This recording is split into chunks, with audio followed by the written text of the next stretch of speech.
శ్రీమాత్రే నమః. ఈరోజు 29వ శ్లోకం. అంతకంటే ముందు ఒకసారి 28వ శ్లోకాన్ని చెప్పుకుందాం. అవ్యక్తాదీని భూతాని వ్యక్తమధ్యాని భారత అవ్యక్తనిధనాన్యేవ తత్ర కా పరిదేవన. 29వ శ్లోకం.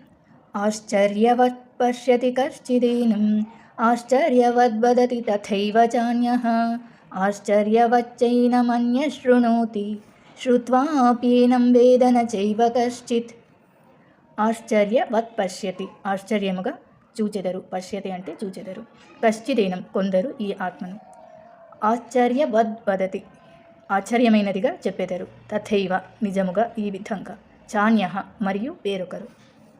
ఆశ్చర్య అంతే ఆశ్చర్యమైనదిగా మరియు వచ్చైన ఈ ఆత్మ మన్య శృణోతి మరికొందరు వినుట. శృణోతి అంటే వినడం అన్నమాట.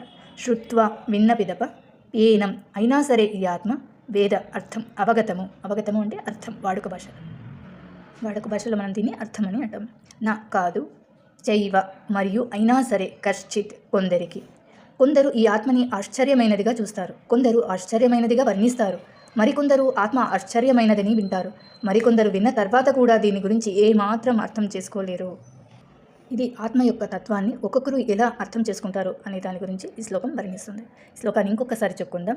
ఆశ్చర్యవత్ పశ్యతి కశ్చిదేనం ఆశ్చర్యవద్వదతి తథైవ చాన్యః ఆశ్చర్యవచ్చైనమన్యః శృణోతి శ్రుత్వాప్యేనం వేద న చైవ కశ్చిత్.